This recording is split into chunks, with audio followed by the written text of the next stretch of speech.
চিকিৎসা পরিষেবা বিস্তারে কালিয়াগঞ্জ ব্লকের ধনকৈল এলাকায় নতুন স্বাস্থ্য কেন্দ্রের শিলান্যাস হলো শনিবার। এদিন দুপুরে ফিতে কেটে ও নারকেল ফাটিয়ে কাজের সূচনা করা হয়। এদিনের শিলান্যাস অনুষ্ঠানে উপস্থিত ছিলেন কালিয়াগঞ্জের বিধায়ক সৌমেন রায়, পঞ্চায়েত সমিতির সভাপতি হিরণময় সরকার, ব্লক স্বাস্থ্য আধিকারিক শেখ মুসরাইল রহমান সহ অন্যান্যরা। এলাকায় দীর্ঘদিন ধরে স্থায়ী স্বাস্থ্যকেন্দ্র না থাকায় রাত বিরেতে চিকিৎসা পরিষেবা পেতে সমস্যায় পড়তে হতো স্থানীয় বাসিন্দাদের।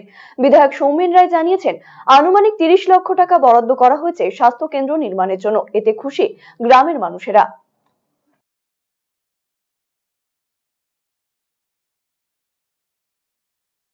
আজকে ধনকৈল হেলথ সেন্টার আমরা শুভ সূচনা করলাম। আপনারা জানেন যে আমাদের সরকারের মুখ্যমন্ত্রী তথা স্বাস্থ্যমন্ত্রী মমতা বন্দ্যোপাধ্যায় স্বাস্থ্য সম্বন্ধে খুব সচেতন।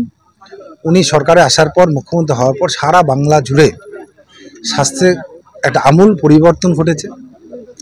যেমন সুপার স্পেশালিটি হসপিটাল হয়েছে, পুরনো হসপিটালগুলো মান উন্নয়ন হয়েছে এবং গ্রামে গ্রামে যে স্বাস্থ্যকেন্দ্রগুলো তার মান উন্নয়ন হচ্ছে এবং সাধারণ মানুষ যাতে তাদের নিজ নিজ এলাকায় প্রাথমিক যে চিকিৎসাটা সেটা যাতে খুব দ্রুততার সাথে পায়, তার জন্য আমাদের সরকার বদ্ধপরিকর।